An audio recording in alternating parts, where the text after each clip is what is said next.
What's up, everybody? Aaron the Dog is back with another breakdown. This is our first PFL breakdown on the channel. Not the first time I've done a PFL breakdown, however, with the gentleman to my right or left. I don't really know. My left, I guess. Signed the frame here, but I'm Aaron the Dog, and as always for PFL, LFA, and Bellator, or most of the time for PFL, LFL, and Bellator breakdowns, I'll be joined by Brandon of MMA Wagers. What's up, buddy? Not much, man. We got kind of a slower week in MMA this week, but I'm still excited about PFL tomorrow. We got the UFC fight night, and a lot of people aren't talking about it, but Anderson Silva's making his boxing debut. Or not his boxing debut, but... basically his biggest boxing performance today against Julio Cesar Chavez. Absolutely. So, have you seen the odds for that fight? I'm sure they're very heavy with Julio. I can't imagine it's minus 400. Exactly. It opened minus 250 Julio, and it's getting chalky at this point. About a minus 500 at this point. Yeah, unless you're Clay Collard, I'm not going to be betting on you in boxing anytime soon if you're doing the MMA. And it's like a 10-year age difference, and the professional boxing records are so lopsided. Yeah, but also, along with the PFL breakdown today, we're hoping to be joined by Josh Parisian. He's a Michigan MMA product, for one, so I'm very familiar with him being from Michigan myself. And he fights this Saturday on the UFC card, taking on Roque Martinez. I believe that's how you pronounce it. I believe it's Roque, but Wildman Martinez, basically. And that's going to be an absolute war. So hoping to talk to him soon. Fortunately, he doesn't have a weight cut to worry about. He fights at the nice, clean 240 range. And we'll definitely all have some questions for him, as will you. And we'll get to those if he's able to make some time. It's a crazy fight week. Things are changing, so we understand if he's not able to make it on and everything like that. But in the meantime, we got 10 fights to break down. PFL is our jam. Before, on the previous channel we were on, our PFL, we were hitting at about a 25 of a 28 clip through the first three, I believe. So we went perfect on the first card. Yeah, we went perfect on the first card, including a few upsets. And the PFL and LFA, they've been our bread and butter. They've really set us up with, at least set me up with a good freedom of range for the UFCs, and always kind of guaranteeing me a profit in this game that is never guaranteed, which is MMA. But this is an interesting one. We got the 170ers as well as the 155ers, correct?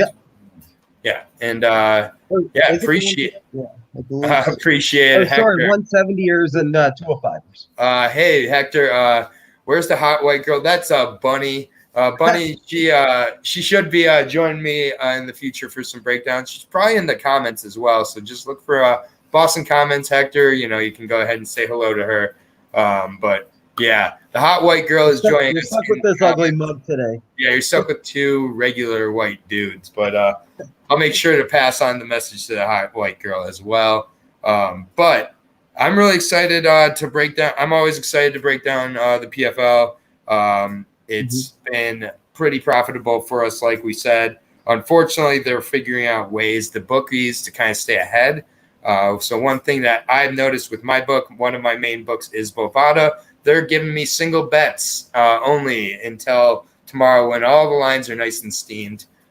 So it is what it is. So far, my only single bets have been on a couple of the fights I was leaning towards the underdogs. So I'll be interested to hear your thoughts and everything. But I do think overall this is a pretty I think that the matchups, if they go, relatively according to plan, these should kind of be somewhat, expected. But at the same point, there's going to be one or two of these where we both agree that I just have a feeling it's going to kind of snatch us. And it's which one of these minus 400s is going to bust us. Which one? It's not going to be all of them. It's going to be one of them. And we both, I think, have that one we're leaning towards. But let's go ahead and jump into the breakdown, back with the screen share as always. But yeah, Hector, everybody else is joining us. Definitely make sure to like, subscribe. I hate to say it like everybody else, but it makes a difference. I'm early on in my new channel here. already have 40 subscribers. Really grateful for that and everything. We're going to always be consistent early in the week on a Tuesday or Wednesday with the LFA, Bellator, or PFL breakdown with odds available. We're not breaking down fights without odds because half of this is a betting prediction show. Also, I'm going to be giving my picks while Brandon's going to be giving maybe some leans. Brandon does do an MMA betting analyst service that he offers his picks to, and I'll let him explain that a little bit more at the end as well. But that's just a little structure for the show, but we'll go ahead and jump in here. We're back at Atlantic City with fans, so that's always that's kind of not going to be notable, I think, pretty soon here, but there's still, the UFC this weekend doesn't have fans. So it's still notable for sure, and we're not going to take it for granted. But it's 170 and 205. I said 170 and 155. And speak of the devil, there's the hot white girl. Asking you shall receive. Trying to take my job. And appreciate it. You got another fan, Bunny. Just add him to the list. Hector was asking where you were. But going into the 170 division here, we got welterweight and 205ers this card. So it's going to be really good fights top to bottom, and I'm really excited. We're starting out with one of my favorite fights of the night, if I'm being honest. It's at 170 welterweight. We got Tibau Sai, the Swedish Denzel Washington, I believe is his nickname. I can't remember for sure if that's the wording, but I believe it's the Swedish Denzel Washington, which is the goal on that with Tibau. Shout out to that. You got to believe in yourself more than anybody, right? And he's calling himself the Swedish Denzel Washington when he's cross-eyed. That's dope. Good for you, Tibau. I'm all about that. Taking on, I believe it's the Wolverine, Alexi Kuchenko. Much more appropriate nickname. He's a short, stocky 170er at 5'8" and 70-inch reach, taking on the 6'3" former 185er. He's been down at 170 for a while now with an 80. It actually says 83-inch reach on the PFL broadcast, so that might be them beefing up their numbers a little. It says 80 inches on Tapology. Regardless, that is a 10 to 12-inch reach advantage for Tibau Sai against Alexi Kunchenko here. Both guys also are, kickboxers. Obviously very different. Alexi Kuchenko being 5'8", much more get on the inside, use the hooks. He really doesn't use his wrestling a whole lot. He'll use it at times, but, he looks to kind of go in there and bang. We saw it with Gilbert Burns. Gilbert Burns actually took the fight on 2 weeks' notice against Alexi Kunchenko. So Gilbert did gas in the third round, and the leg kicks from Kunchenko really came into factor there. So I'll give you gotta give Kunchenko credit there. That was his first loss, and then he followed up his first loss with his second loss to Elizeu Zaleski dos Santos. If you know anything about me, I'm a huge Elizeu Zaleski dos Santos fan. I am a huge fan of capoeira. That is his nickname. I also like the sport of capoeira, but no shame there. Again, it was just one where it felt like to me Kunchenko just kind of struggled with his own kind of limitations as a 5'8" welterweight. Not to mention a 5'8" welterweight who is now 37, maybe 38 years old now. He's getting older. Just turned 37 May 2nd. Yeah, just turned 37. But yeah, definitely around that age where things start to get interesting. Over to the Swedish Denzel Washington, 8-5-2. That is, I don't even know if that's salty. I don't know what kind of record that is. That's just, weirdest record I've ever seen. Oh, that's one of the one championship record with all the draws. Yeah, that's wild. Coming off a draw and a no contest in his last two. A draw to Ray Cooper, which is very impressive. And he had a no contest against Nikolai Alasakin, who is fighting later on this card. I personally thought that Tibau was cruising to a win in that fight also. It's really a shame. Yeah, he looked really good. He's looking more and more comfortable at 170. Aside from his debut where he had the body kick in 17 seconds over David Michaud, which, you couldn't get a lot out of. Came back from a ground and pound finish in the third round to Gleyco Franco. Franco, also a guy with a really long reach, like a 79-inch reach. So that's not going to be the issue here. For me, it really is that reach. And as long as Sabu can keep that activity a little higher than he did against Ray Cooper, or a little bit higher than he does in a lot of his fights, I should say. That is what gets to him in a lot of his losses, I think, is that he doesn't keep the volume going. But his movement's going to be there. The technique's going to be there. It's going to be leg kicks back and forth. So I don't know if Sabu's legs can hold up to the hard leg kicks that are going to be coming his way. He's got really tall, skinny legs. That's definitely a concern of mine. But it's a 10 to 12-inch reach disadvantage. And, the price is Sabu is an underdog plus 130. I'm taking a shot at Sabu.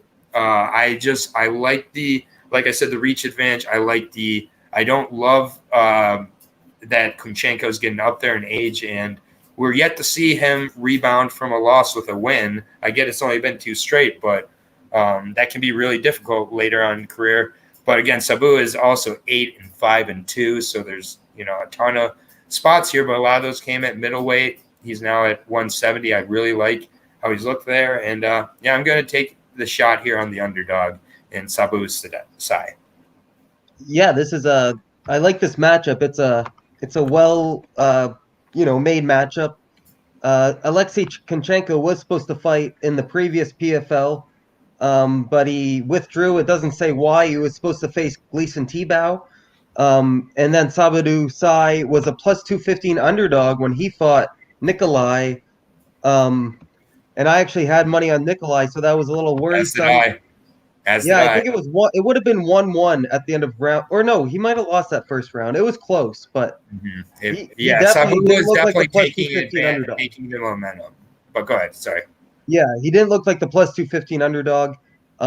He definitely has the striking accolades.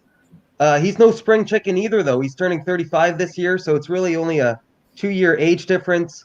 Alexi Kuchenko does have some ring rust here. He hasn't fought for a year and a half, or a year and 3 months. But before those 2 losses, he was an undefeated Russian, 20-0, and he lost to former title challenger Gilbert Burns and, like you said, one of your favorite fighters, Elizeu Zaleski dos Santos. Yep. So those are good names to have on your record, even though they're losses. It's not like he got sparked. He was competitive. Yep, 1 rounds in both of them. Yeah, I just wish why he withdrew versus Gleison Tibau, because I believe Sabadu Sai still got a point, even though it was a no contest. I think that's how it works. They both still get a point, I think. Yeah, it's 1 point. It's 1 point for the no contest, exactly, or withdrews. Yeah, withdrawals. Yeah, so both these guys desperately need points if they want to make the semis. Alexi's not a finishing artist. He likes to get you down, ground and pound. He's decent on the feet. If Sai's smart, he's going to want to get a round 1 finish here. He does have 5 out of 8 of his wins are in round 1, but it's just a tough task against Alexi Kunchenko, who's never been finished, who's this is his time to make some money here. Like, I don't think he made much in the UFC going 2-2. This is a big opportunity for him, but even if he cruises to a decision, he might not even make the playoffs because it will be 3 points. So, both guys I like need this a finish fight here. stylistically. Yeah, Pardon? both guys really need the first round finish here. Desperately, yeah. And I do get that they're close in age. It's just like with Sabu Sai and how he fights, he can fight the way he is for the next 5 years, honestly. And his body type is not a body type of huge muscle, although at 170 he does look huge. He really does look huge at 170. It's interesting. I mean, Kunchenko, you look at his career before the UFC too, faced guys with like 47-12 records, putting him away. I mean, faced 16-1 guys, put him away in the first round. I mean, he's clearly got the advantage in experience. He's clearly got the advantage in strength in this matchup. And if one of these guys is going to take it to the ground wrestling-wise, it would be Kunchenko. So, this reminds me of Olivier Aubin-Mercier versus Marcin Held last week. The newcomer Oliveira Aubameyang, UFC vet, came in, got that decision over a PFL fighter already. Well, I guess Marcin Held only had that one fight in PFL, but and this is why I wait to make my bets till I do this breakdown. Sabu was in my betting queue. I was getting ready to bet him. I'm gonna have to sit back and watch this one because there's too many unknowns with Kunchenko with regards to his health, with regards to at this point in his career how he's gonna look. I couldn't exactly find where he was training at either, so a lot of unknowns there. And with Sabu Sai, he's 8-5-2. Do I really want to hook a plus 130 onto an 8-5-2 record? Just like if he loses, he's going to be 8-6-2. That's very right. It's going to be hard for me to really justify betting on it when it was a plus 130. So I'm going to just pass on this fight. My official pick will be Sabadu, but that might be me picking with my heart as opposed to my brain a little bit. So I'm going to hold off on betting it. Plus 135 on Sai, minus 165 on Kunchenko. I'm sure lean on either side. Those are great odds. Like if anybody has a strong lead, go for it. But it's MMA. Remember, don't blow your mortgage. Yeah, I wasn't planning on blowing my mortgage for sure, but now I'm just gonna wait. Maybe I'll add it to one of my longer shot parlays or something. But we'll have to see. Next fight here, we are up to the light heavyweight division. I'm not sure if they're going back and forth between light heavyweight and welterweight or what. But we mixed all together. This is light heavyweight. This is going to be a pretty cut and dry one for me. Jordan Young, the 11-1 prospect, 26 and a half years old. Last fight was against Julius Anglickas, a friend of the channel, yet to be on this channel, but lost to Julius Anglickas. No shame there. American top team representative taking on. We got another very interesting record. I'll say that 10-8, filthy Tom Lawler. You know what? I'll say that's a filthy record. I'll say that's a filthy record because it is what it is. Jordan Young, I will be talking about first here. 26-year-old grappling prospect for the most part. 11-1, fighting ATT. He's he's coming over from Bellator, got some big fight experience over there. I'm kind of surprised Bellator let him go. I get he lost to Anglickas, but didn't, to borrow your phrase from earlier, didn't get the doors blown off him against Anglickas. Lost a fight where the guy was just a little better at MMA, which seems to be what Anglickas is really good at doing in these matchups lately. So they let him go, though. I mean, Bellator had him for... He was undefeated, 6-0. Was it 6 fights? Yeah, 7 fights going into that. 6 wins, beating some pretty impressive competition, some undefeated guys. A guy in Joel Bauman, who I really actually like quite a bit, who's over in LFA. But he's over here. Good for that. Good for PFL for snacking up a 26-year-old legit talent here. Shout out to Ray Seffo. Yeah, Ray Seffo, and being able to really showcase him because he's got a fight here against Tom Lawler that it's for, not only is it for the playoffs, this is for a playoff positioning, but he gets to showcase. Like, it's rare where PFL gets to showcase and have a playoff spot, and that's what they're doing here with Tom Lawler. Straight up, Tom Lawler is now 10-8. No offense to Filthy Tom, great guy. No offense to Filthy Tom, who's had more pro wrestling in the last few years than actual MMA. 38 years old now. He's a 6 foot 205er, so gonna have about a 6 to 7 inch reach disadvantage. 3-fight losing streak fighting on Jungle MMA, which I am not familiar with. I think he's at Syndicate, isn't he? MMA. Is he at Syndicate now? Okay. Playing with Cory Hendricks on this card, actually. Okay. Well, he's at Syndicate, so that's better than Jungle MMA for sure. Definitely. Hasn't fought since he fought Anthony. Well, he did fight Anthony. Wow, I forgot that's how forgettable that performance was against Anthony Shoeface. I completely forgot he got guillotined in the first round against that. Dominated. Wow. Yeah, that was like pillar of the post, Anthony Carlos Jr. and Ferreira. So far through one PFL fight, loved their lives. So we'll see after this PFL fight, both are feeling the same way because their first, but Shoeface before that hadn't fought since November of 2018, where he was on the Liddell Ortiz card and lost to Duran Wynn. And then before that, got dominated by Corey Anderson. In the last 6 years, his only win is John Vellante. This to me is Jordan Young doing what the last three guys who have faced Tom Lawler do: out grapple and out wrestle him. And I think Jordan Young will look to finish. I think he'll look to get a submission. I'll say first round submission finish. Points matter here, and Jordan Young looks to make a statement over Tom Lawler, who I could really see after this fight, with all due respect, hanging up his gloves inside the octagon, especially if it's inside the smart cage. Since he is 38 years old, and he just keeps taking really tough fights. I mean, Shoeface, Corey Anderson, even Deron Wynn is a tough one, but I don't think that Jordan Williams is not that. So I'll take Jordan Williams first round submission. Or Jordan Young, first round submission. Jordan Young, sorry. Yeah, Tom Lawler, have you ever seen like an interview with him or anything? Not any recent interviews though. I'm sure they're still colorful. Yeah, he's very funny, man, and he doesn't take anything seriously. Like every question he gets asked, he tries to make a joke out of it. I tried to get him on the podcast today, actually, but obviously I'm so stupid. He's weighing in an hour. Like, why would I ask him? He couldn't make time for my 40 subscriber YouTube channel. Come on, Tom. Come on, Tommy. I reached out because he's so funny. He would have been a character on here. But I think his golden days are definitely behind him. He had that brief stint in professional wrestling in Japan, which actually takes more wear and tear on your body than MMA, if you can believe it. Professional wrestling is very bad on your body, deteriorates like a lot of stuff. And we saw in Antonio Carlos Jr., he was done after 3 minutes. He got taken down, submitted like pretty easily, even though I know Antonio Carlos Jr. is no slouch.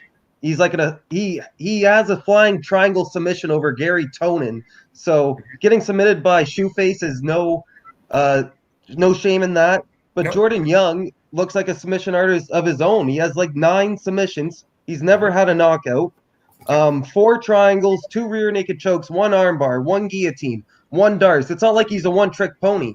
And he doesn't have a wrestling background, but he gets it to the ground. And he does.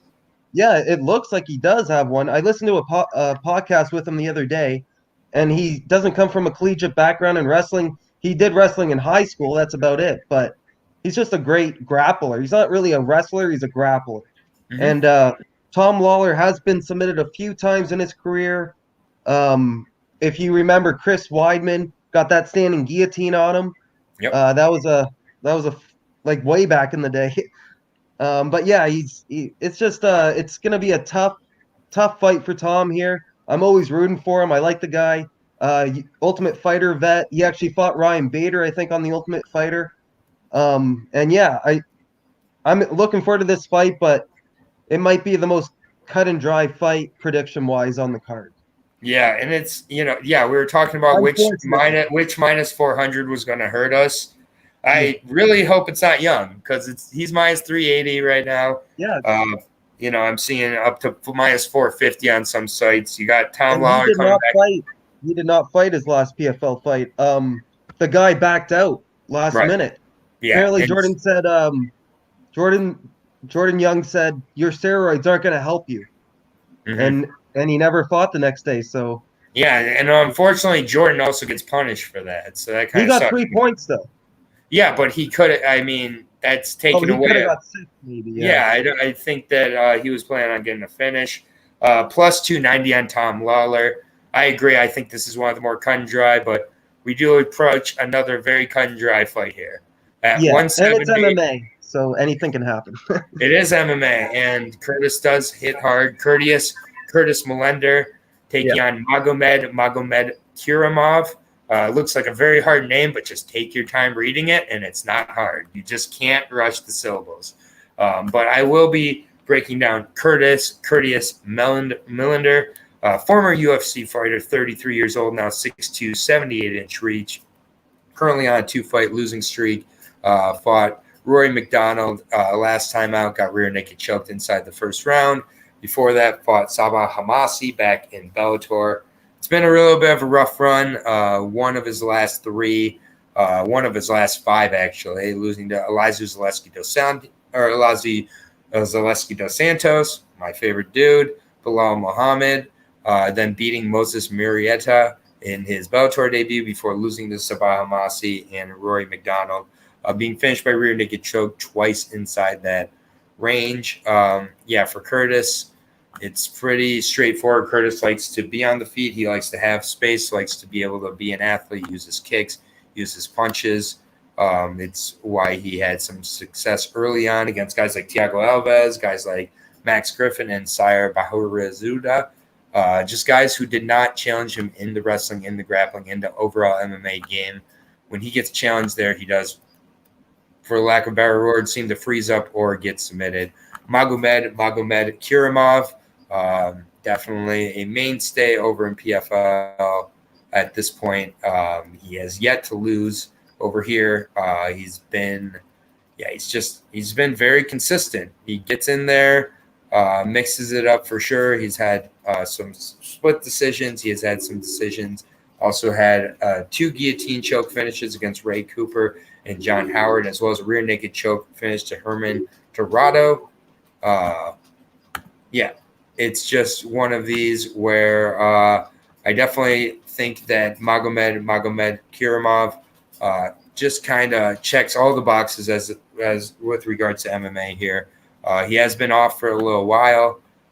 He got sick against Ray Cooper, and he did have to withdraw in his last fight in April, and also still was not able to find information as to why he withdrew. So that definitely is one of the things that keeps me cautious. That and the price of minus 1,200 on Magomed Kirimov against Curtis Mullander. That's ridiculous. I'll take Magomed, but it's a pass for me. There's no way that price is justified at all, and I just think that it's ridiculous. I don't really agree with it, and I wish I could, I might just bet on Curtis at plus 660. That's just nuts. Yeah. Like I what's don't know, going man. on? Is Curtis a 33-year-old piece of dust all of a sudden? Man, he has no takedown defense. He's in the Kevin Holland boat. Worse. Send him to Dagestan for 6 months, and he might be a good fighter. Bunny knows what. Bunny acknowledges you. I'm just gonna leave that comment up. Yeah, I'm just like what else do I have to say? You're all knowing. I got nothing else to add, really. There's really I guess you shouldn't tell us. You already said he was the former champion, right? You said that? Yeah. Okay, good. So this guy's Russian, 27-5. Who has he lost to? Let's see his losses. He hasn't lost since 2015. He lost to a 6-0 up and comer Vitaly Big Dash, who's 10-2 now. So I don't know. Maybe that was just a hiccup. Everybody can have an off night. Even Michael Jordan had off nights. So and we're gonna put a little bit of, but as exciting as it is talking about minus 1,200 favorite, we're gonna put that on hold for a second because we've got our guest who's making his way here. We're joining not one but two Michiganders now. We got Mr. Josh Parisian joining us. What's up, my friend? Hey, man. What's up, guys? How's it going? Dude, I'm doing great. Thank you so much for joining us. It's Fight Week. Happy Fight Week. If you want to turn your phone to the side, you'll be more filled up. Perfect. Awesome. But you got some clothes on. That's good. Or is it? It might not be good. I don't know. Yeah, exactly. Yeah, he's got the clothes on. He's saying he's naked. 1 sec. We did have Mr. Padilla who joined us shirtless, but those 145ers, you know how they are. They like to show out. They're like, anytime they can, they're like, oh, look at it. I'm weighing 145 pounds, which I haven't weighed since middle school. Probably same as Josh here. How you doing, man? How's Fight Week feeling? How you feeling with Fight Week facing Roque Martinez this weekend in the UFC? Yeah, man, I'm super pumped about the matchup. I feel good. I feel the best I've ever been, and I know everybody says that all the time and just like hype fights, but I actually do feel the best I've ever felt. Changed my strength and conditioning and our focuses and our intention around just to be the best version of me that I could be. Beautiful. So, what are you looking to walk into this fight at? Are you still looking to be in that same kind of 240 optimum kind of almost cruiserweight weight, but not quite a little heavier than cruiserweight, obviously. But man, I haven't weighed in that light in a long time. I've had to cut weight for the last couple of years. Right. I'm cutting less this time. I'm only cutting 10. Okay, my mistake. And it was early on in your career, so I apologize. I'm in the middle of a breakdown week, so I've got the PFL numbers, the UFC numbers, and sometimes I just get crossed up there. But bro, you're definitely don't affect me. Yeah, cutting less weight. Yeah, cutting less weight coming into this week. I will. We'll talk about the Paul Porter fight. What are you taking out of that kind of fight? How are you feeling kind of leading up to this fight compared to this fight? Does it feel similar? Did you kind of just leave that one in the past? How are you feeling leading into that fight and coming out of that tough fight with Paul? I would say so. My camp for Parker Porter was great. I had a phenomenal camp. My cardio was phenomenal. I have no complaints about my camp, and I don't have any. I don't have any complaints about this camp. I think it was just all mental for me. You know what I mean? I think I went in there, and I think that I don't know. It might have been being on the main card, my very first fight, the UFC for the very first time. I think it was just a lot, and something just didn't feel right in my legs. Almost like I just didn't feel sharp. I didn't feel fast. And then when I heard him in the first round, I actually I saw his eyes roll back in his head, and I'm like, I have to finish him now because my body doesn't feel right. And then when I didn't finish him, then I was cooked. Adrenaline. So I had to coast for the rest of the fight, and I just didn't have the although I survived, I didn't have the power to put him out. So it's just us punching each other for the next 15 or whatever, however long after 10 minutes. Yeah, and I think that's totally fair. I mean, we saw with Parker Porter's debut, he looked like a different fighter from that fight also. So these UFC debuts, very, very real, especially for guys like you who really you took a long road to get here. There were a few opportunities to almost get to the big show ahead of time, so that extra pressure, I think, just you can't really replicate that with regards to, before you get in there, and you still were able to get through 15 hard minutes with both guys throwing hard. I mean, you did not go out there and fall apart after that adrenaline dump whatsoever. So, I mean, there's plenty of value to take off a loss. Easy for me to say from the sideline when I'm not the one getting punched. No, you're definitely right. And I almost have like a sense of a little bit of confidence, or not confidence. How do I say it? Peace of mind, because the worst thing that could possibly happen in this fight is exactly what happened to me. You know what I mean? No matter what, I'm going to put on a good fight.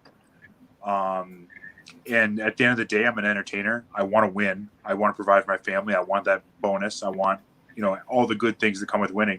But I'm also an entertainer, so I go out there and I throw hard, and I don't just try to hold people down. I'm looking to be entertaining, especially for the casual fan. I appreciate a good grappling match. I appreciate the wrestling. I feel like I appeal to a little more casual fan because I'm just trying to take your head off. Fair enough. And we're just losing you a tiny bit, at least on my end. So we might have you jump in and jump back out real quick just to see. Just because I got most of it. You messed up really bad. The audio is messed up. Yeah, the audio's just a little crackly because I definitely heard you say, you're definitely going in there to win. But you want to be entertaining, you want to bring it and everything like that. Something about wrestling. Yep, about how you're going to add your wrestling, but you were, so okay. It's okay. This is part of being live here. Hector is Hector's a new legend on this, on our, he's just coming up, knock the Tongan out cold. Damn, just being rough on Roque. But a couple things as we get him back here. First of all, this is part of, catching guys on fight week. The fact that he's even able to come in here as he's cutting weight as a heavyweight, huge shout out to him. I was watching earlier fights of his earlier today, and I don't know why I thought he was still obviously he's not walking around it. He cut to 264 and a half. Yeah, he cuts to 265. Yeah, he's massive. I mean, I don't know what I was thinking, but one thing he did mention, I'm just gonna kill a couple of seconds though. while he tries to come back. If he can't come back, we'll talk to him soon also. Yeah. And you'll get some questions in when he comes back for sure, because you're the reason he's on today. So shout out to Brandon. Brandon's been reaching out to a ton of these guys, and definitely follow MMA Wagers, guys. It's great information. You're going to get weigh-in photos. And, for really affordable prices, you can get a legit analysis also. But one thing he mentioned – when bookies fuck up, I'll let you know. Yeah, exactly. And one thing he mentioned is that he's hunting for that bonus. I think, personally, him with Roque Martinez, on a card like this tomorrow, on a card like Saturday's card where there's so many close fights, we saw last week how close fights result in 11 decisions on 14 fights. I think we're going to see a ton of decisions again this week, and I don't think Parisian and Martinez is going to be one of them. I think both guys are going to spin at some point in the fight and throw some sort of flying something. Both guys, I think. And I can see the winner of this maybe fighting Walt Harris. Like, that'd be perfect matchmaking. Woof, man. Talk about a fall from grace for Walt and a rise from the But but hopefully we can come back. But just seeing him there, he had a ton of color in his face. Yeah. Definitely didn't look sucked out. Hearing peace of mind coming off of a loss is an incredibly good thing to hear. The huge, dogs are, I'm even more confident in him now. Yeah, and he's minus 130 right now, people. Minus 130. He was a minus 230 for his UFC debut against Parker Porter. He's now minus 130 against Roque Martinez. That's going to be a wild one. For now, let's go ahead and hop back in. Hopefully he can come back. We always know it's the chance when we see a guy on their phone coming in and we haven't even ran the internet. We saw the Julius Anglickas light heavyweight Bellator prelims. That could have been. We fight through it, though. The fact that he could make an appearance on here and get to talk to us, we definitely were able to hear from him. He even dealt with me making that mistake about the 240 thing and not making me feel I should have said something at the beginning. But it's okay. I'm not the first time I'm going to have a little bit too much information in my head. Not the last time. If you don't think I know what I'm talking about out there, then, that's your choice. And he definitely appreciated your questions. I could tell, like, he was on board with them. So. Yeah, and we'll definitely get him back on regardless before or after this fight. I can tell he is an Aaron the Dog quality individual. And so all the best to him, and great sport there, fighting through it all. So looking forward to breaking down his fight with Brian Bell tomorrow. We both have I have Magomed we don't know who you have. Maybe you're keeping a secret that you're picking the plus 700. Hopefully prop bets come out and I'll figure it out. Yeah, I have a hard time with prop bets on PFL. I really keep it straight up with PFL. It's just I don't know. I cannot figure out if the PFL structure does something for these finishes or doesn't. I just can't figure it out.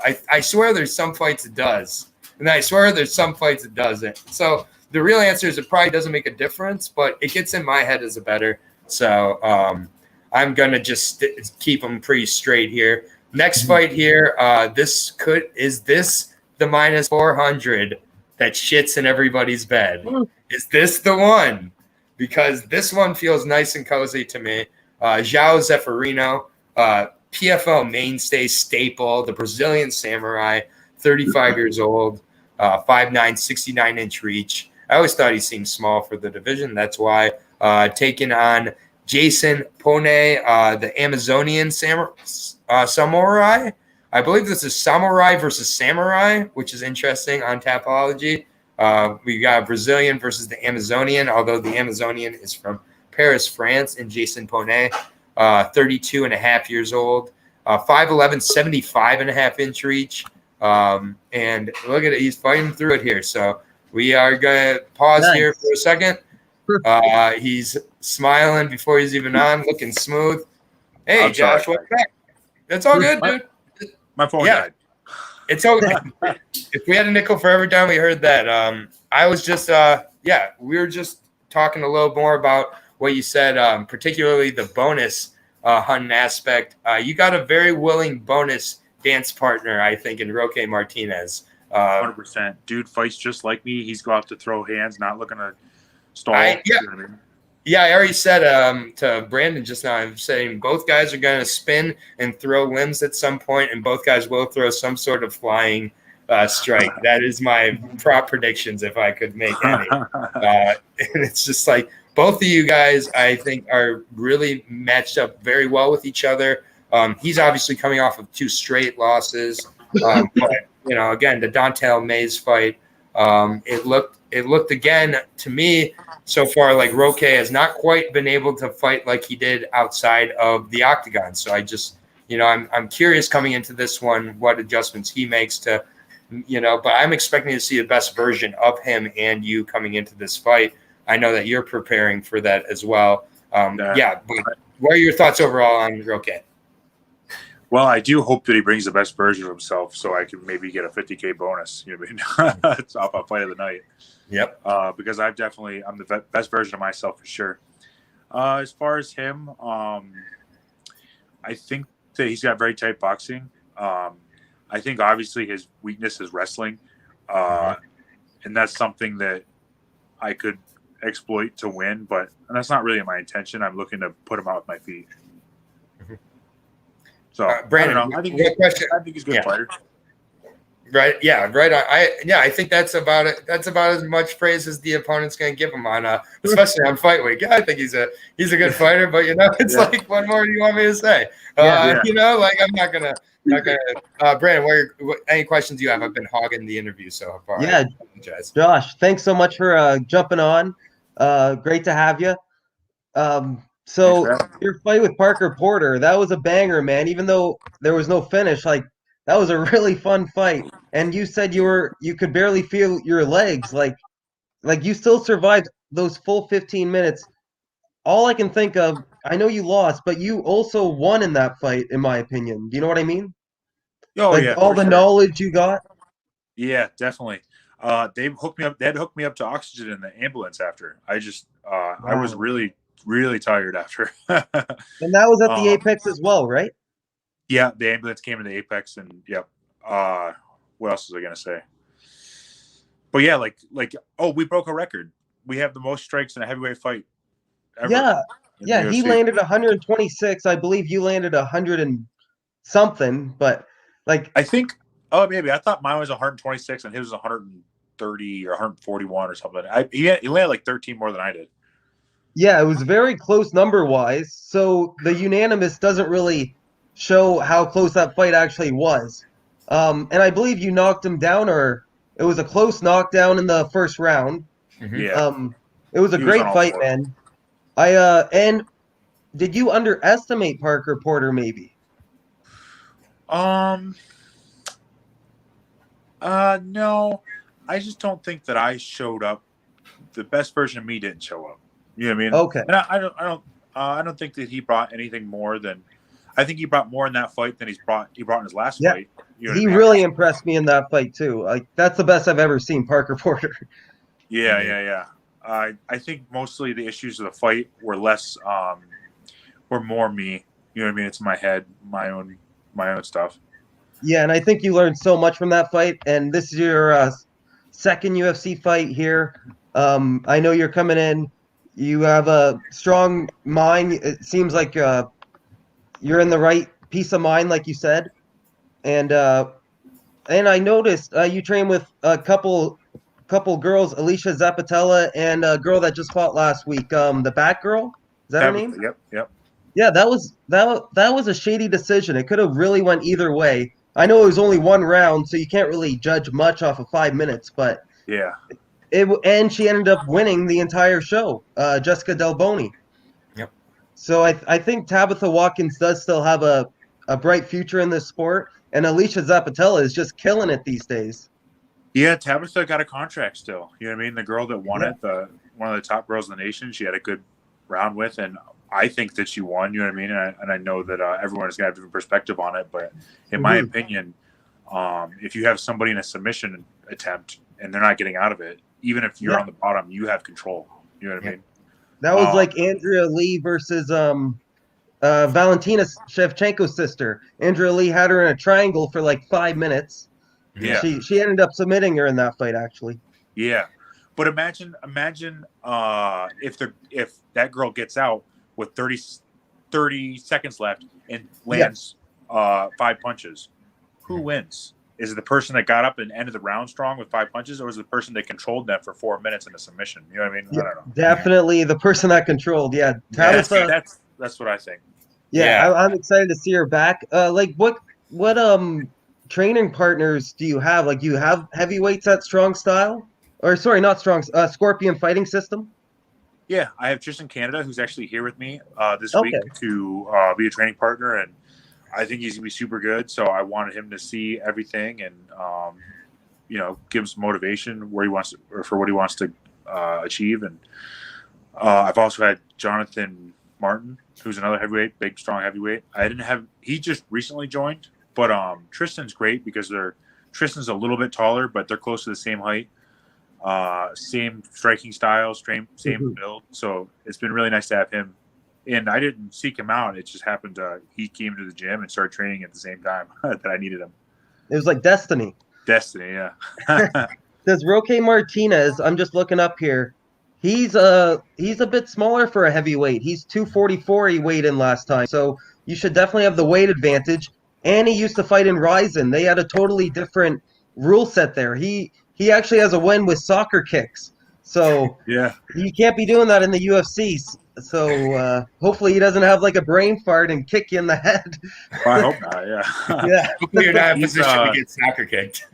Yeah, but then you'd win by DQ. Yeah, he's only 5'10", and he actually, it's kind of funny because there was a shuttle to the Whole Foods, the grocery store, the first day we got here, and it was our team and his team on the shuttle. So, oh really? I was grocery shopping next to him. Nice you guys team. are cordial. It's all good. Oh yeah, no, it's totally fine, and I have nothing bad to say about him. He hasn't said anything bad about me, as far as I know, and he's just a dude just like me who's got losses, is fighting for his job. Yeah. And he strikes just like me. You know what I mean? I have no issue with him. It's beautiful matchmaking, and on a card where there's so many close matchups. We saw last week with the close matchups that we saw in 11 decisions in 14 fights, which was a UFC record. I'm seeing similar types of close matchups on this card. So, do you bet on yourself, Josh? What's that? Do you bet on yourself? Do you put money on yourself? Because you're very close in the odds right now. You're minus 120. Oh, really? You can make some money. Yeah, it's nearly a pick'em, which I thought you would have been closer to a minus 200, but I love the odds. Yeah, we say no disrespect to Roque. No disrespect. It's just I just think you're just a bit better, in my opinion. I think we say this a lot in MMA. Often the odds, the betting community has a little bit of goldfish memory. They remember your last fight only, and particularly they remember seeing a wide open mouthed Parisian who had gassed from a huge adrenaline dump, which you had just kind of explained to us. But they think. Yeah, go ahead. Sorry, go ahead. You're gonna say no, please. Again. I have a deviated septum. I can't breathe through my nose anyway. Right, and so you're not. It doesn't mean that I'm necessarily tired. It means I can't fucking breathe. But this is what people who don't do it and make opinions about the people who do it end up driving people the wrong way. This is why we do our own research. But I'll take that minus 120 price on you to the bank, because I'm going to bet that is an absolutely undervalued price. I will say it. No disrespect to Roque. I never mean disrespect. This is what we do. We break down the odds and we make our analysis on where the value is. You have a good reach advantage, a very sizable weight advantage. Yeah, you're younger as well. I think you might be hungrier too to get that younger, less miles. I mean, we're not coming here to just build and pad up your ego here. Yeah. We know, but it's just that when I'm making a call, when I'm making my analysis, when I'm particularly looking for parlay building pieces, this is what I'm looking for in my parlay building pieces. And minus 120, I can get nearly even money on you that against a guy who I feel you are levels above, especially when performing the way I believe that you are meant to perform in there. And I think that losses are some of the best fights for fighters. I think this loss is going to be one of the best things for your career, the 1-2 Parker Porter. That minus 120, I'm sitting back with my feet up. I've already bet it. I'm going to continue to bet it. I'm sure this is the best price we're going to get it at, though. No pressure. Yeah. Well, I hope I make you happy. It's funny. I got I got so much hate mail about my last fight for people. I'm sure. Yeah, I bet on you, Yeah. buddy, but I wasn't even mad. It was a learning experience. I mean, I do remember. Yeah. In all honesty, we don't lie here. I remember when I saw that minus 230 against Parker Porter. It was one of my favorite bets on the card. I remember I suggested that I put in almost all my parlays. Trust me, I had some heartbreak early on in that night, Josh. You got to forgive and forget. You got to move on, and learning experience for both of us. Yeah, we all learn. But what I do know is that fighters can come back from some of their toughest, darkest performances and come back and have an absolutely fantastic rebound. And looking at you coming into this week, just getting to talk with you now, the fact that you're in such a good mindset that you're willing to come on some nobody's MMA channel and talk with them, just like that is, that just shows that I feel the confidence kind of in your preparation, the overall, work that you put into getting to this point. I mean, and I can't wait to see you in there. Too, man. And at minus 120, I will be, I'll be back tomorrow. It's heavyweight MMA still. Don't throw like your mortgage on it. Yeah, I mean, you both punch very hard, but I mean, it's just like the thing people don't seem to mention is, like that you also threw 120 plus significance. Didn't throw, you landed 120 plus significant strikes. And if you continue to be able to put that performance on when you were feeling the way you were, I can't, wait to see what it looks like when the gas is back. And that kind of output for a heavyweight is spectacular. Like you have more significant strikes than Roque Martinez in his first two fights. Yeah, that's crazy. If you add them both up. And so, I just can't thank you enough for coming on. I am a Michigan man myself. I'm from Okemos, Michigan, right outside East Lansing. So you already know. I've been to Okemos a ton. Yeah. I used to go to the movie theater there and stuff all the time. Oh yeah. It's now called the Studio C. It's now called Studio C. They bring you like food to your seats, and they got the recliners. Yeah, they bring right by Meridian Mall. Yeah, a waitress comes out now. It's crazy. Yeah, so anytime I see the Michigan products, just do your best not to pull a Jamal Hill from last week. That was hard to see on my Michigan boy. My God, that was the flopping arm. Getting caught from against Paul Craig. But Brandon, any other questions before we let Josh get back to Yeah, it's fight week for you, man. Thanks so much for jumping on. Would you want to – I'm just saying you should call it Walt Harris if you win, because that's a huge fight, so much notoriety. Yes. And if you beat Walt Harris, you're automatically in the top 15. So is that a possibility in your perspective? That he calls someone out. I'm – What I would want, I think, is I would want that fight, but I would like to renegotiate my contract for that. You know what I mean? Because you might be getting paid pennies while he's getting so much more, right?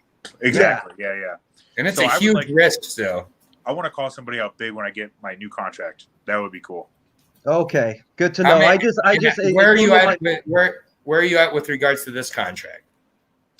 I have 4 fights. I'm on my second one.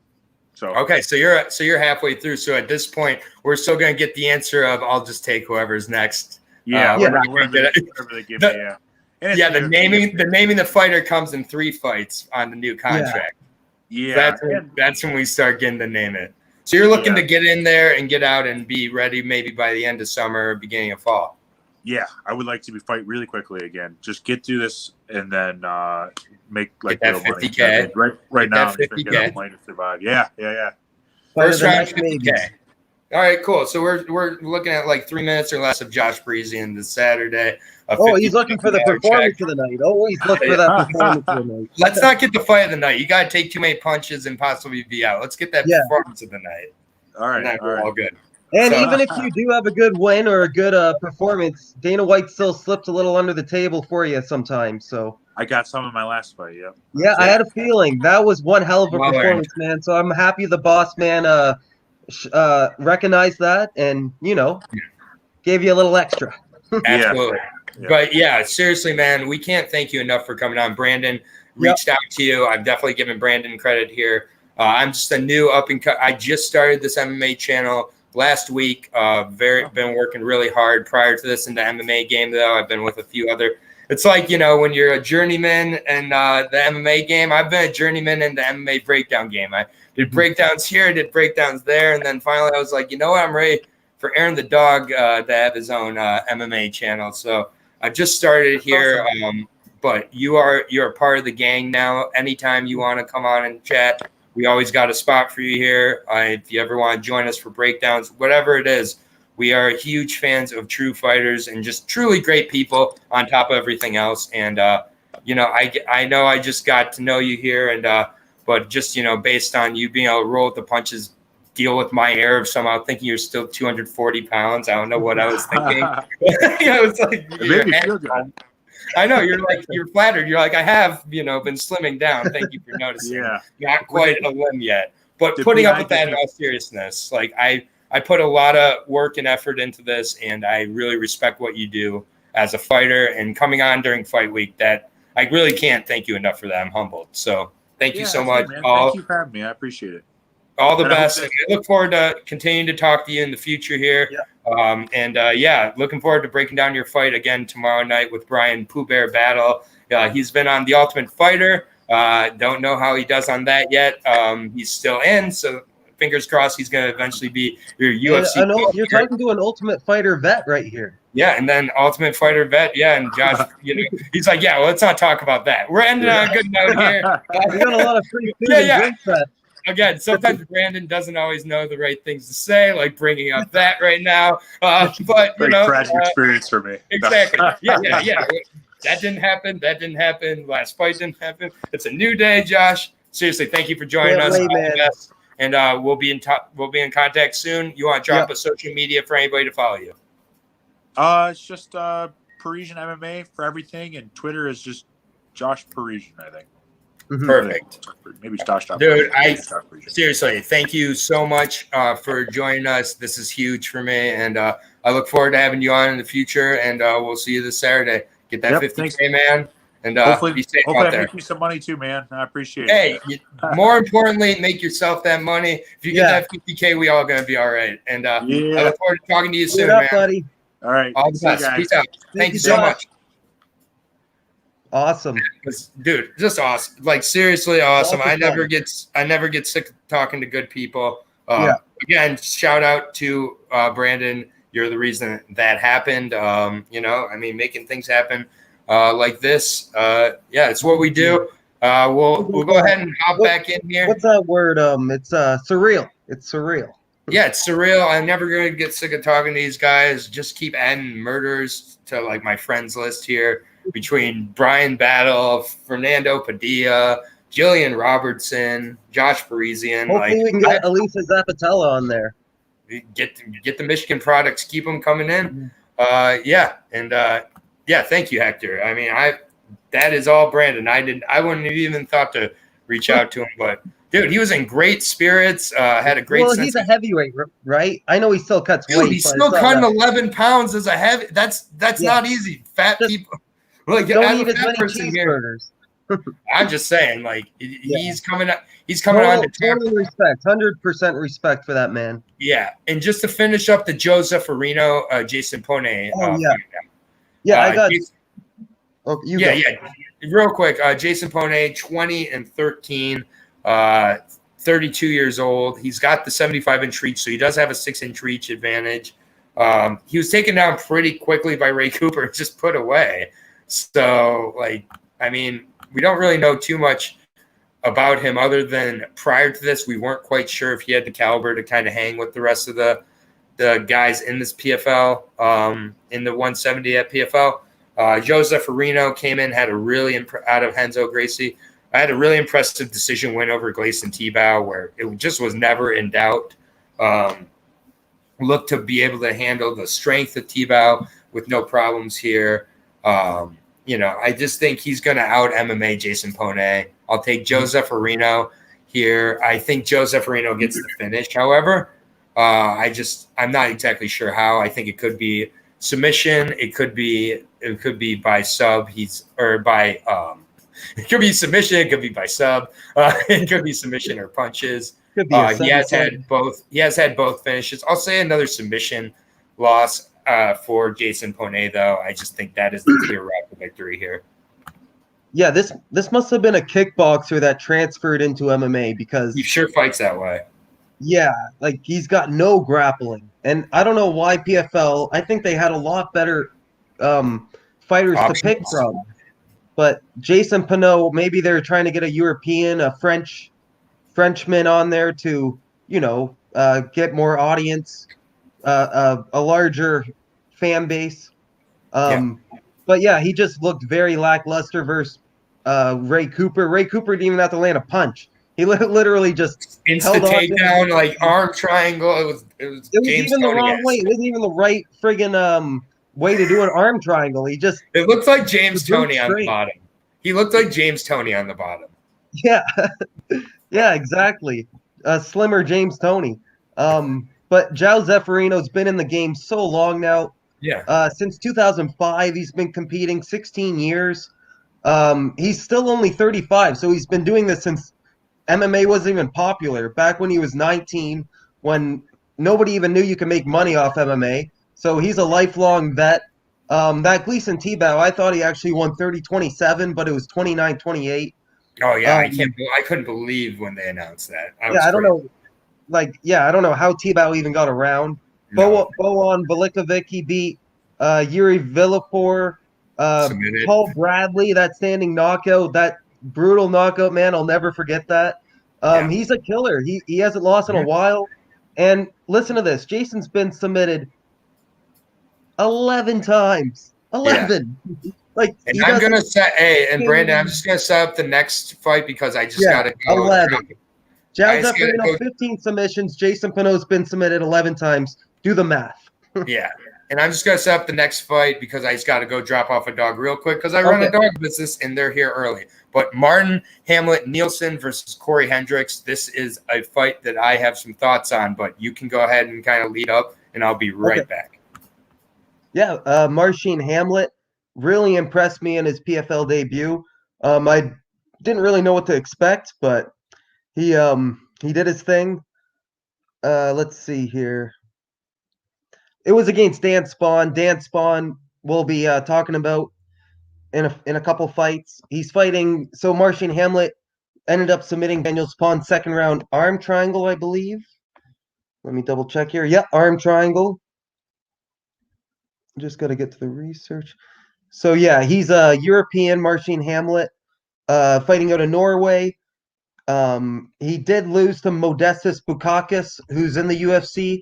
It was a championship fight. He got knocked out in the fourth round. And like we talked about with Josh Parisian, you're only going to learn from fights like that. I bet you it was a back and forth contest, and Modestas just had the better conditioning. Marcin Hamlet, seriously, man, watch that Dan Spahn fight. He is extremely strong and technical. He looked great. He's fighting Cory Hendricks, training partner of Tom Lawler, who's also fighting on this PFL card. Cory Hendricks is a bit of a wild card. He fought in the Ultimate Fighter. He had that one fight in the UFC, which he lost by a majority decision versus Josh Stansberry. But then he went to Russia and knocked out two guys with head kick and punches. So you don't know what to expect with Cory Hendricks. He's a wrestler, but he's getting these head kick knockouts. So you definitely got to be worrisome on the feet with Cory Hendricks. I don't know if it was just a fluke head kicks, but they were both under the 2-minute mark. So if Marcin Hamlet can, weather that early storm, I think he's got the better conditioning. He's got more will to win here. Does he have more experience? Marcin Hamlet, only 8 fights. Cory Hendricks, 10 fights. Pretty close, but Cory Hendricks has fought in the UFC and the Ultimate Fighter. So I think Cory Hendricks is a bit of a wild card, but Marcin should be able to get this down, secure a decision. or possibly get a knockout. Yeah, maybe a knock. No, it's probably going to be a decision, but For not Hamlet? 100% positive. For Hamlet? Yeah, for Hamlet.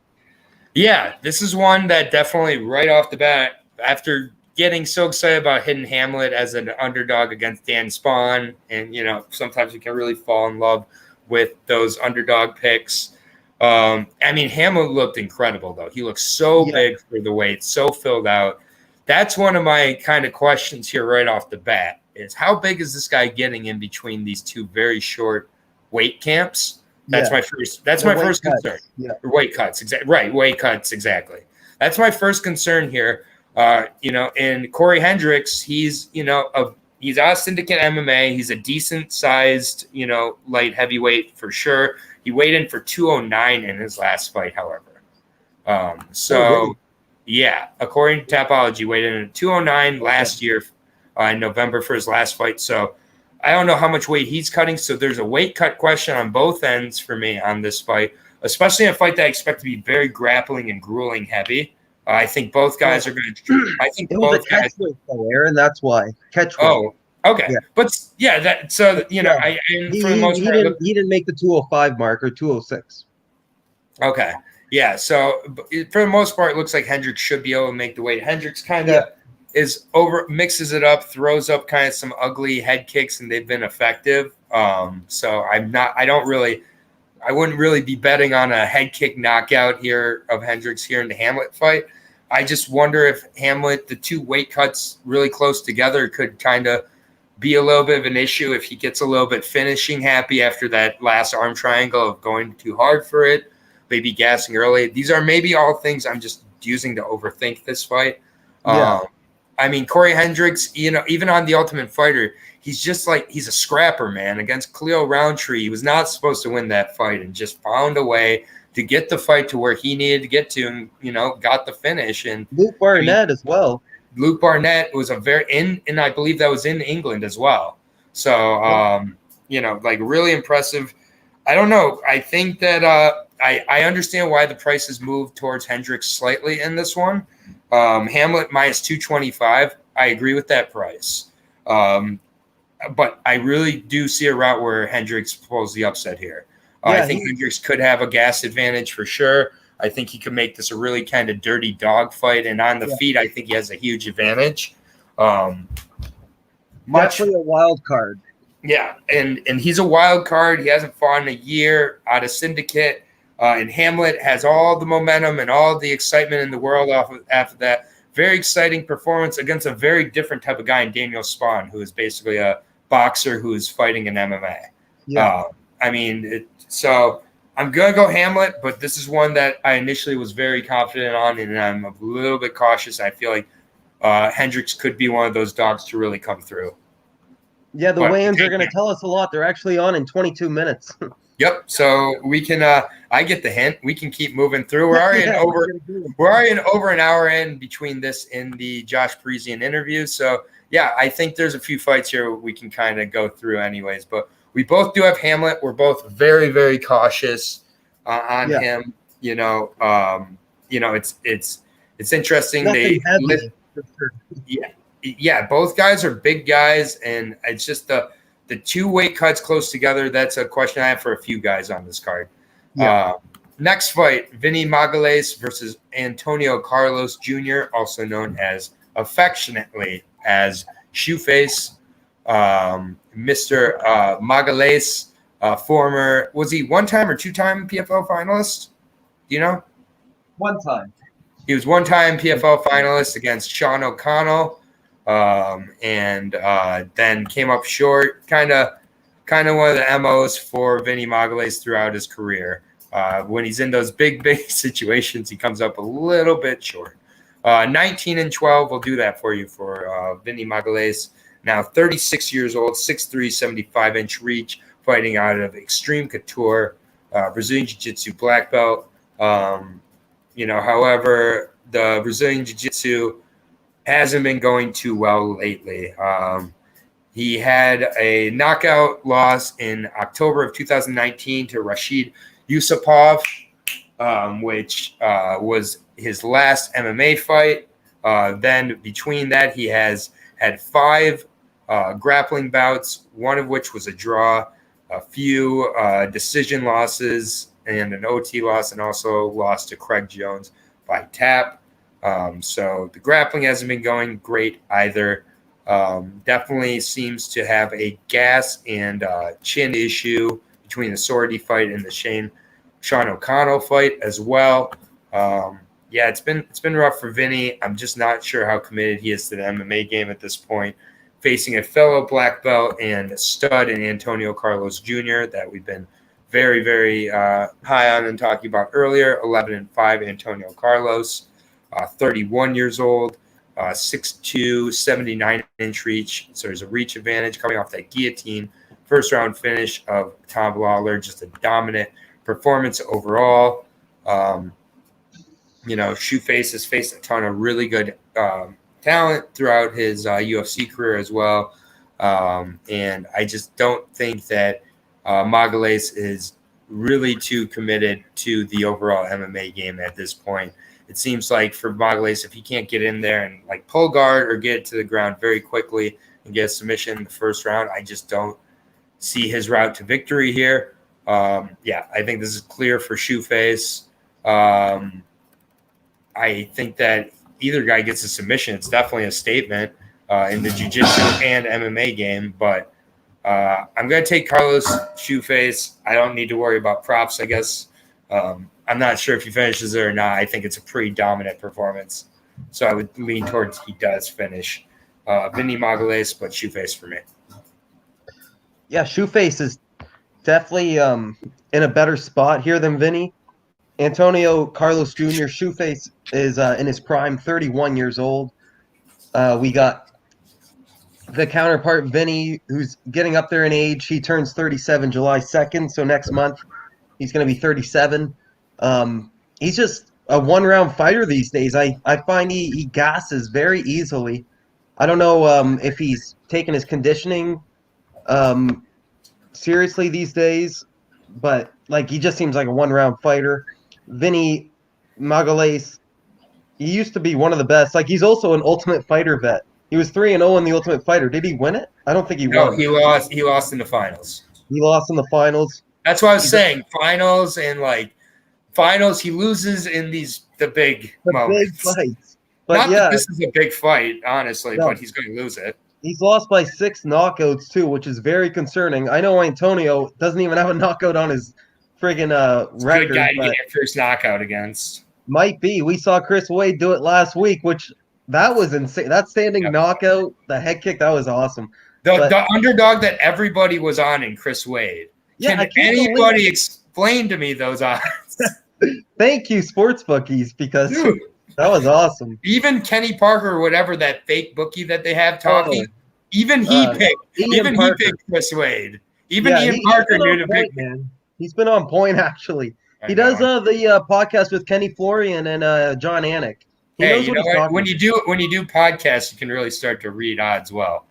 Yeah, well, Kenny Florian and John Anik, those are 2 very respectable names. But yeah, I like Shoeface, man. But at the same time, Vinnie is no slouch. He's a submission artist of his own. Yeah. But yeah, he's like you say, dust at this point. Yeah, exactly. That's my word, with all due respect. And these odds are very close to the odds of the Hamlet Hendricks fight. And really?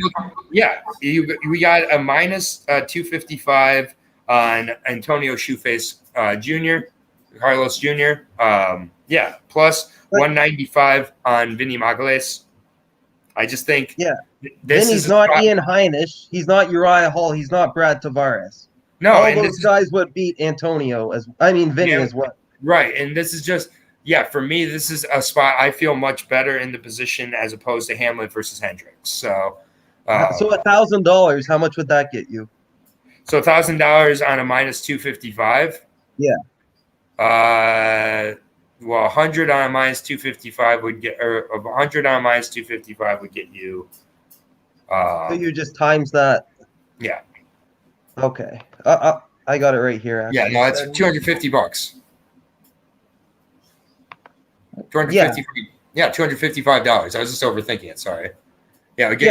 So if you put 1,000, you'll get $390 in return. Yeah. 1,000 gets you $390. So yeah, It's not too bad.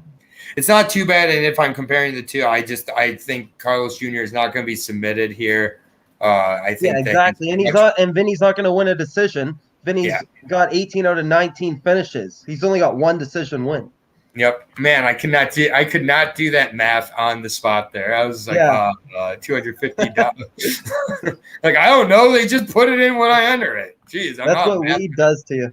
Yeah, my bad. Yeah, that's what not weed does to you. I'm not high right now. That's why I'm not acting like myself. Maybe smoke a bowl. Yeah, we don't have time. We're already an hour. And 50 minutes. We got 4 fights left. We made it to the main card.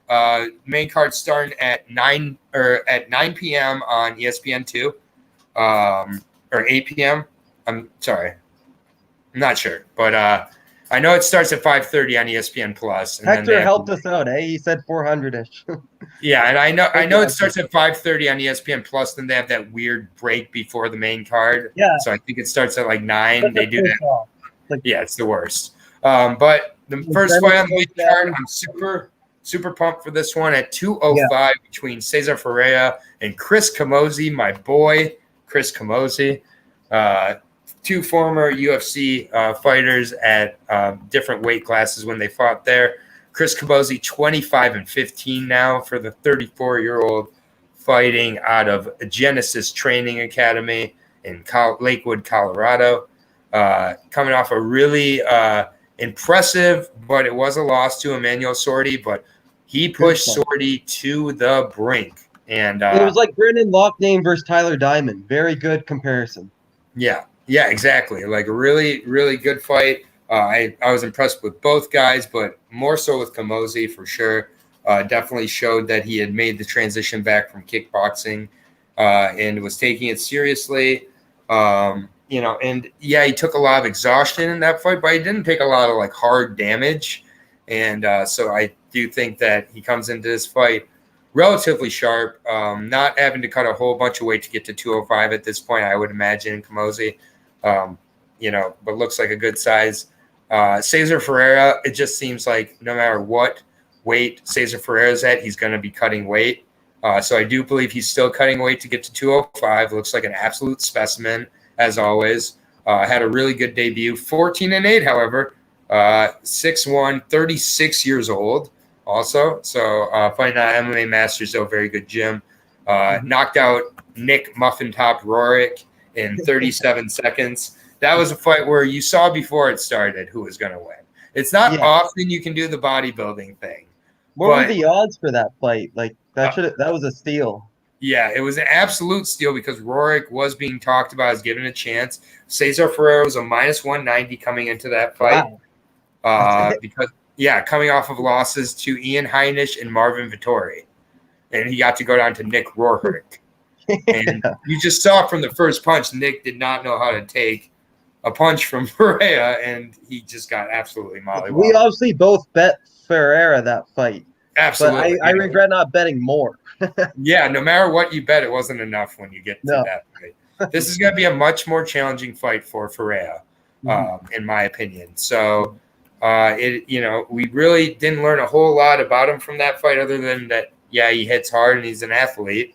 But I just don't expect him to come in and get another first round 40-second starching of Chris Camozzi. I think for this fight, he's going to have to dig much more deeper. It could very well end up looking like the Carl Roberson fight. However, Carl Roberson, another glory kickboxer with, limited MMA skills and has some submission issues in the past in his career. I believe when we go over to Camozzi, 15 fights, I believe quite a few of them have had submission losses as well. I think that's kind of where we go here. Rear naked choke of Talos Latest was the last one. However, and that was in August of 2016. He also got submitted by Jacare Souza once or twice. Sorry. I thought he got knocked out once by him. He got submitted by Jacare Souza twice, which, but again, it's a Brazilian with a black belt. Cesar Yeah, it was like Ferreira. Doom versus Walt Harris. Like, it's going to happen every time. Every time. Yeah. I just think that for Camozzi, if he gets into some of those positions where he's on the ground and Ferreira can get into that arm triangle position, I do think Ferreira can finish from that position. I love Camozzi. I really do. I'd love to see him come in here, make this an absolute dogfight, and win 3 points on a decision, because that is, I feel, Camozzi's best route to victory. I know that wouldn't get him into the playoffs also, so I'd be just seeing a spoiler here. But I got to go with Ferreira, and I think Ferreira gets a submission. Yeah, I forgot to add with Vinnie Maguiles, he had a scheduled fight earlier in the year to fight in the first PFL, and he had kidney issues. So that's another, which is probably weight cut related. Definitely weight cut related. So another big X factor there. So yeah, those minus 250 odds look really good. Yeah, this shoe face is one of my favorite parlay pieces. Yeah. This fight's gonna be definitely closer than what the odds indicate, in my opinion. Cesar Mutančić, Vitor Belfort prodigy, a physical specimen, like you said. He's now training at MMA Masters with like Kobe Covington. It's great kid. Fantastic kid. It's got a ton of guys. Pardon? It's got a ton of guys. I mean, I feel like everybody's going over to MMA Masters right now. Yeah, it seems to be blossoming right now into one of the superstardom gyms, but still on the definitely on the growth. Cesar's got better competition, in my opinion, recently. Like, he's faced the more legitimate competition, like Ian Heinisch, Marvin Vettori, who just challenged for the belt, Carl Roberson, who he submitted in the first round. Carl Roberson, I think everybody will submit him in the first round. But if you have a decent ground game, you're going to submit Carl Roberson. But yeah, that fight with Emiliano Sordi with Chris Camozzi really opened my eyes. Like, because I kind of ridden Chris Camozzi off. I thought he was going to get finished. And he friggin' knocked down Sordi in the second round and stole a round there. And Sordi persevered, though, the champion that he is and the win streak that he has. He friggin' dug deep in that fight and got it done. I don't know if Cesar Ferreira can do the same thing, so that makes me hesitant on this fight. It's honestly probably my favorite fight on the card to watch as a fan, because this is like Chris Camozzi needs these points if he's going to make it. Cesar's got the 6 points, so he probably thinks he's kind of cushioned in already. And Camozzi could definitely play spoiler, man. Yeah, I would love to see it. And I think that the point you make of Sordi, a one-time or two-time champion? I think one time, but two-time finalist. Two-time finalist, yeah. So Sordi, just for, really still a hidden secret in PFL somehow, even though he's fought the most almost there. We're putting Cesar Ferreira at a point where he might have to reach into that championship medal, and we do not know if he has that. It's been something that in the UFC he showed he did not have. He showed he could be a hammer. He showed he could beat a guy in 37 seconds with a muffin top. That's not what Chris Camozzi is. I would love to see it, and the odds. I think that the odds should be at minus like 190 here, like Ferreira was in his first fight. Now they've overreacted. They've jumped to a minus 325, 350 on some sites against the Camozzi plus 250, coming off one of his better performances in MMA in a long time for sure, and I think one that does gain confidence for him in the 205 division. So that's a big thing. The 205 division. That's the big thing. Like, both these fighters are not comfortable yet fighting there. I think Chris might be more comfortable because he had some fights outside of the UFC at 205. I think he even might have fought at heavy. He fought Tony Lopez. Isn't he a heavyweight? Yeah, he fought Tony Lopez. I think that was at heavyweight. So he's used to fighting the bigger men at this point. Yep. Good points. I wish I could bet Camozzi. I'm not going to. But just sit back and enjoy as a fan. I would love to see. I would love to, as a fan, I'd love to see him come out on top. Next fight here, Emiliano Sordi, we just talked about, taking on Dan Spahn. So Sordi definitely drew a good stick here to get Dan Spahn in his second fight. Doesn't have to worry about too much of defending that ground game, getting up from the bottom, which he had to a little bit in that, especially that second round. But he does have to worry about possibly getting dropped. Dan Spahn can hit.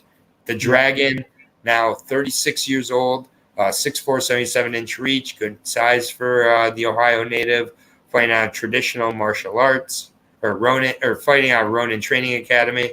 And coming off that loss to Martin Hamlet Nielsen, second round arm triangle, was really pretty thoroughly dominated in that one and grounded in that one. Not exactly what he has to worry about here against Sordi. Before that, got knocked out against, I believe, a 43-year-old Buzit Atayev, and then a 39-year-old Sean O'Connell. Ended up drawing him into those deep waters and winning a majority decision. Sean O'Connell did go on to win that season as well. I believe that was the semifinals. So, yeah, Spahn, he's had a real up and down kind of go of it in PFL. Started out strong for sure. And then he's just kind of been figured out. I don't know how else to really put it. He's pretty one-dimensional.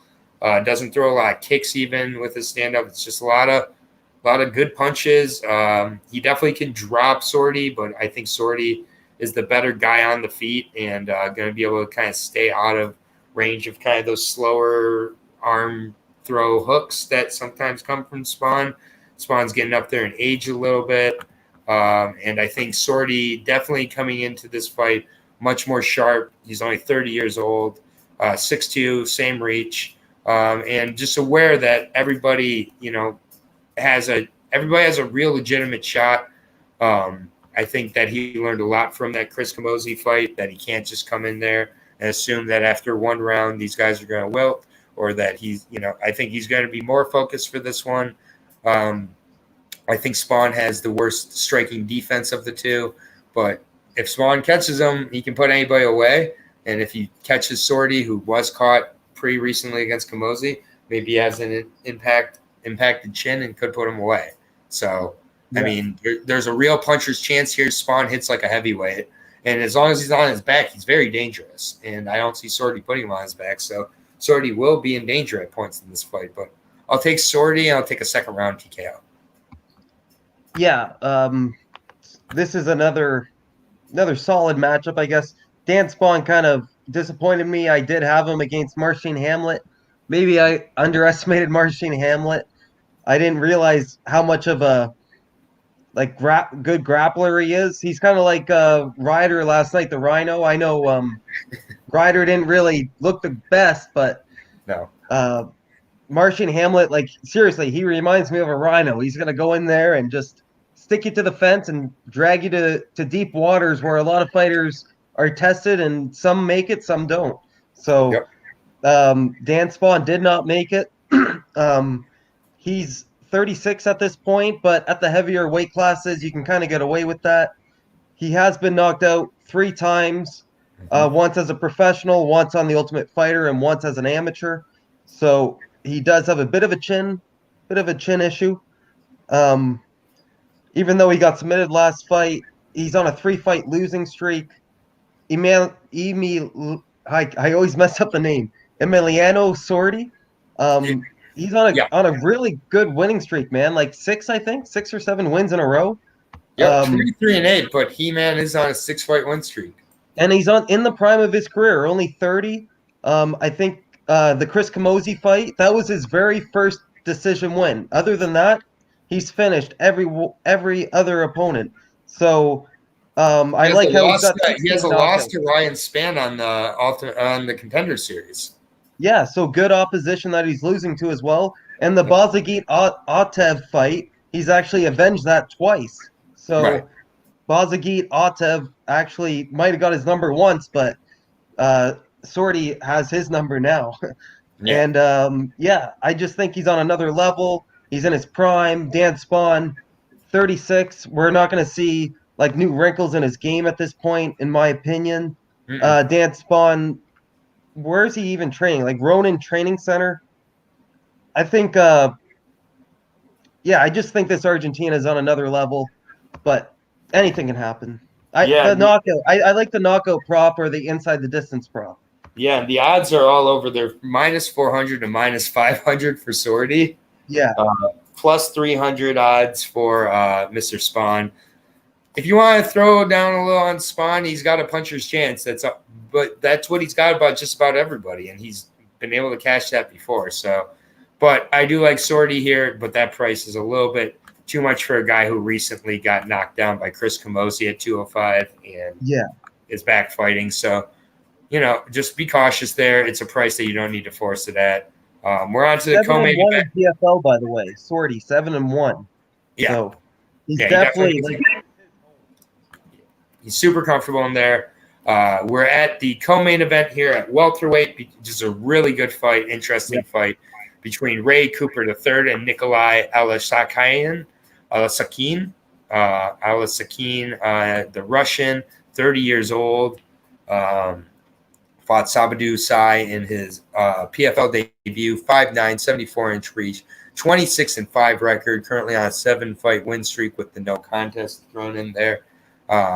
I know it was a close fight, but I do think Sai was heading to winning that fight before the eye poke happened. So that can really benefit Nikolai coming in here because it's a loss without getting the loss essentially, and don't take too much damage. But now he's in there against a tough, strong wrestler, similar size Ray Cooper. I've been back and forth on this one. You go back and you watch a ton of Nikolai's work. Had a really impressive finish of Jesse Ronson in his PFL debut back in October of 2019 to put him away with the knees and the ground and pound. Has some good finishes of guys like Mike Graves, Dominic Steele. Very strong opponents. Faced Ben Askren, went to a decision with Ben Askren back in the day. Lost to an 11-0 guy. I mean, he's faced legit competition. Bojan Vechkulov, who we've seen on a lot of these records as well. I mean, he's been battle tested for a long time here. I do think that he came into his second fight in PFL and looked a little bit like he was having trouble with the reach and just solving the movement of Sabadu Sai.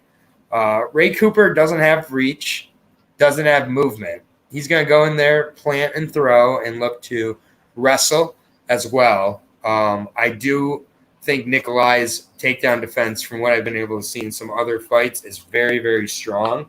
And I do think that sometimes when Ray Cooper has made up his mind, he kind of makes up his mind one way or the other. When he decides to wrestle, he just only wrestles almost and looks for ground and pound.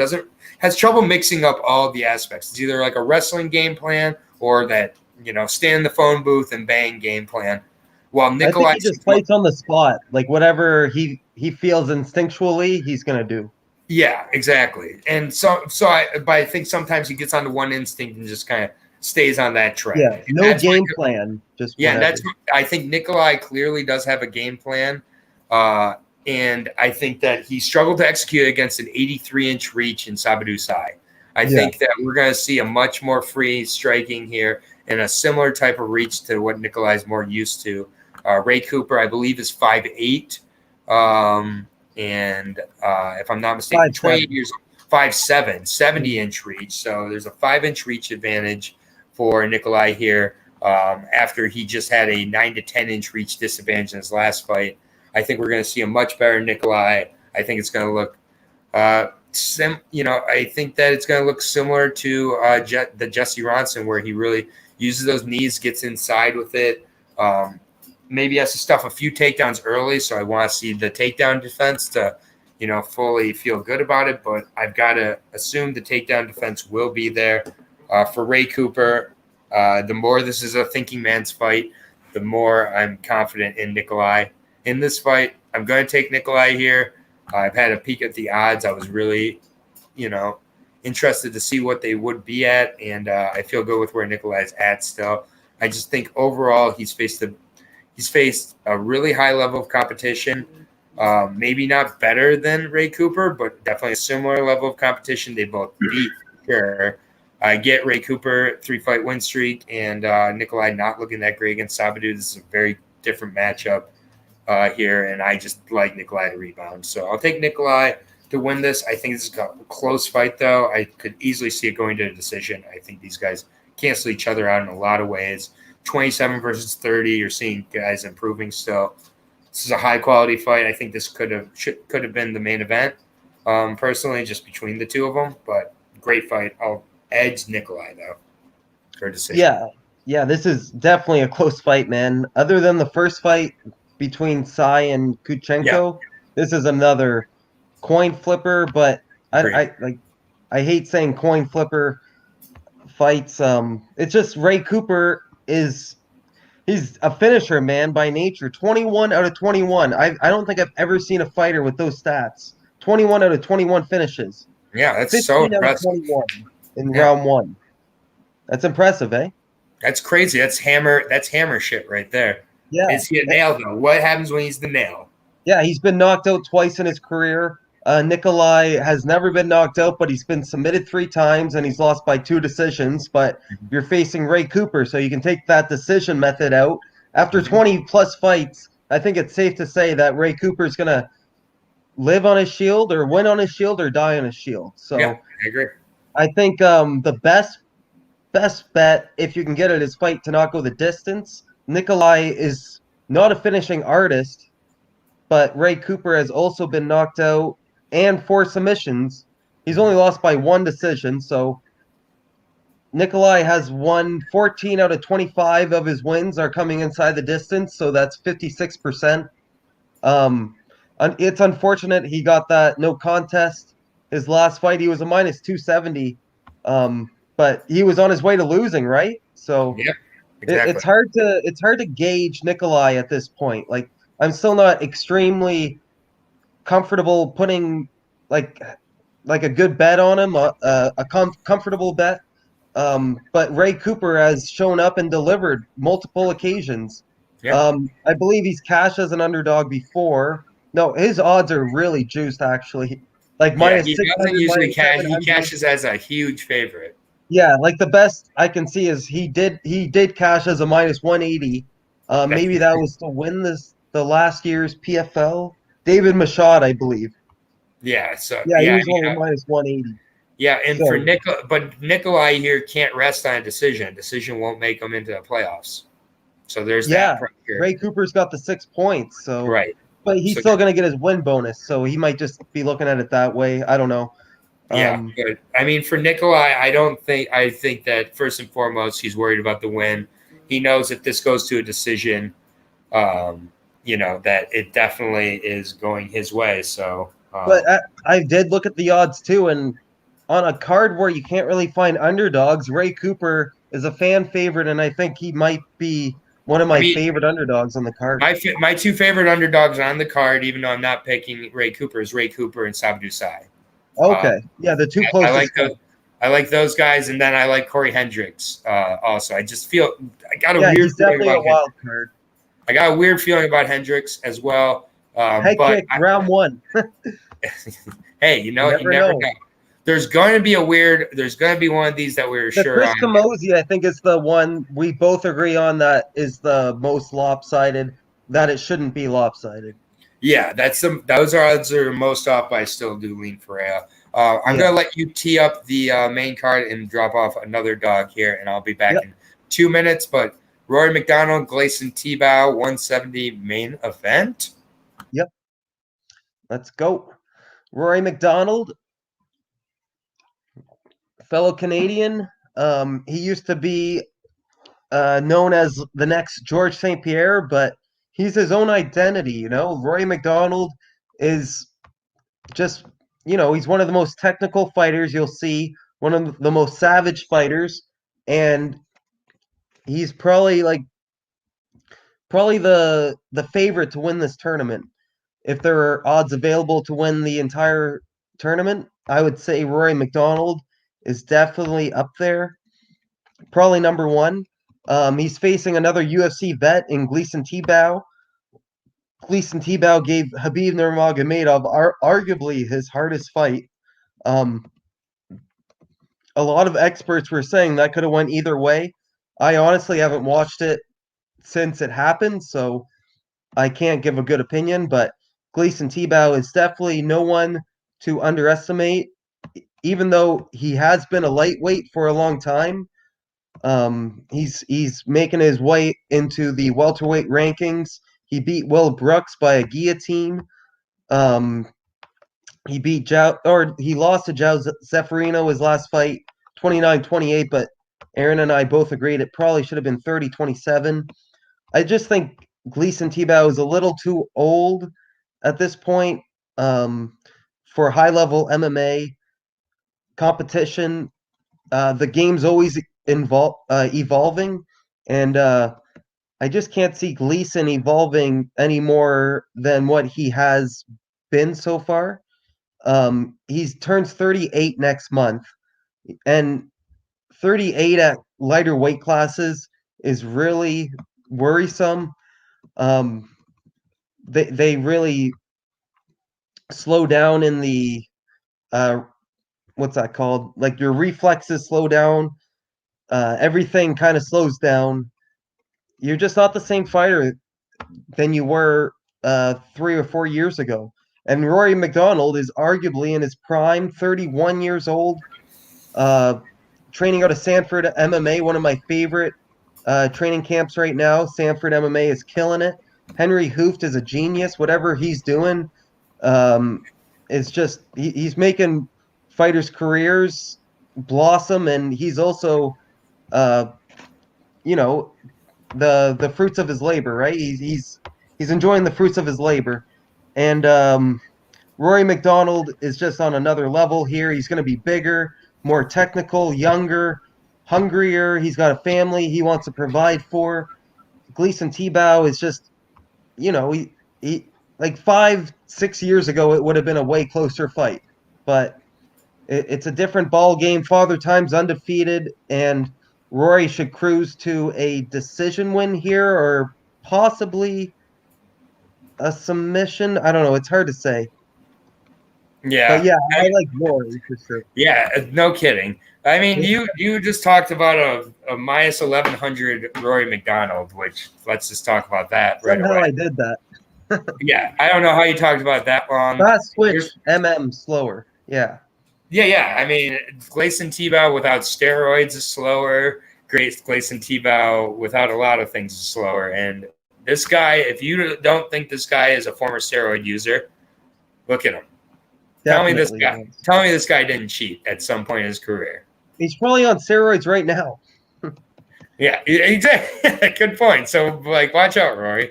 But it didn't help him. It didn't help him too much in his last fight. Honestly, Zeferino was just able to physically kind of really withstand the strength of Tibau and everything. I get it was a 29-28, but that was a clear 30-27. Rory Mcdonald is better everywhere. He's getting the finish here, in my opinion. I think he just looks to take him down and get a rear naked choke. I mean, that just seems like that's Rory's kind of MO at this point when he's facing a guy he's way better than. He's like, which is the smartest route in a tournament. Like he took enough damage in the early part of his career to last his whole career. Like, do these, take him down, get him done, get out of there early.